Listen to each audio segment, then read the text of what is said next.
कोल्हापूर जिल्ह्याच्या सर्वांगीण प्रगतीसाठी अत्यंत महत्त्वाच्या मानल्या जाणाऱ्या शक्तिपीठ महामार्गावरून आता शेतकरी, प्रशासन आणि लोकप्रतिनिधींमध्ये सकारात्मक संवाद सुरू झाल्याची माहिती राज्य नियोजन मंडळाचे कार्यकारी अध्यक्ष आणि आमदार राजेश क्षीरसागर यांनी आज पत्रकार परिषदेत दिली आहे।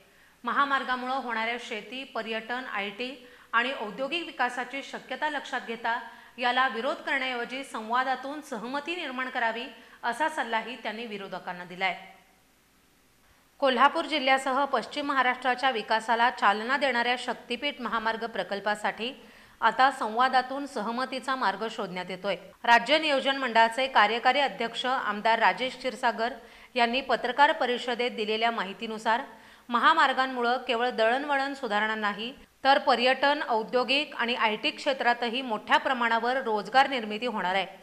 कोल्हापूरपासून भुदरगड सारख्या टोकाच्या तालुक्यांपर्यंत विकासाचा मुख्य प्रवाह पोहोचावा यासाठी अनेक शेतकरी या प्रकल्पाच्या समर्थनार्थ पुढे आलेत।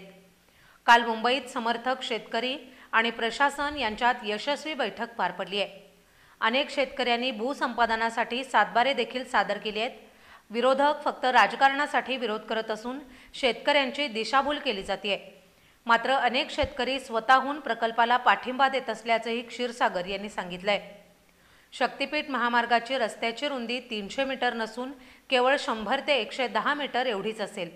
शेतकऱ्यांसाठी दोन्ही बाजूंना सेवा रस्त्याची सोय, योग्य बाजारभावानं मोबदला, पूरप्रवण भागात पिलरवर पूल बांधण्याचं नियोजन आणि जमिनीच्या वर्गवारीनुसार योग्य मोबदला मिळणार आहे।